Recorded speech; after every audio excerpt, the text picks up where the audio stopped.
ही order घेतलेली तर खरं, पण मला इतकं टेन्शन होतं, इतकं की कधी बड्डे होतोय आणि मी कधी फ्री होते. कारण ऑर्डरच तशी होती. ही जी ऑर्डर आहे ती 10 केजीची आहे प्लस ती विरारची आहे.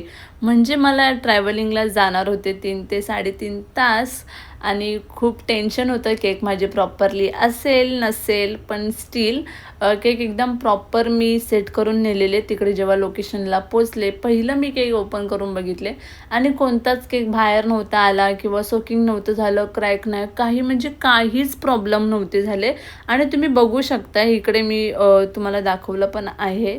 त्यानंतर मी लोकेशनला पोहोचले. हा 10 केजीचा स्पायडरमॅनचा केक होता. दोन्ही साईडला केक होते रोटेटिंगमध्ये आणि ही जी व्हायरल मॅग्नेटची जी मशीन आहे ती मिडलला होती आणि जसं मॅमनी मला सांगितलेलं तसं मी प्रॉपरली जे स्टॅच्यूज होते ते सगळे मी असेंबल करून घेतलेले प्रॉपर आणि हा माझ्या केकचा होता फायनल लूक. आता बरेच लोक बोलतात, जेव्हा आता मी लास्ट टाईम ह्या केकची स्टोरी टाकलेली तर बोलले तू आमची ऑर्डर घेत नाहीस, ही बरोबर तू ऑर्डर घेतली.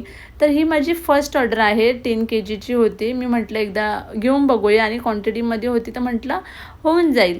आणि बाकी ज्या मी कॅन्सल केल्यात ऑर्डर ते 2 ते 3 किलोसाठी म्हणजे डिलेवरी ना, तुम्ही पण इकडे आलात तरी पण ते नाही परवडत, मी तिकडे आले तरी पण नाही परवडत.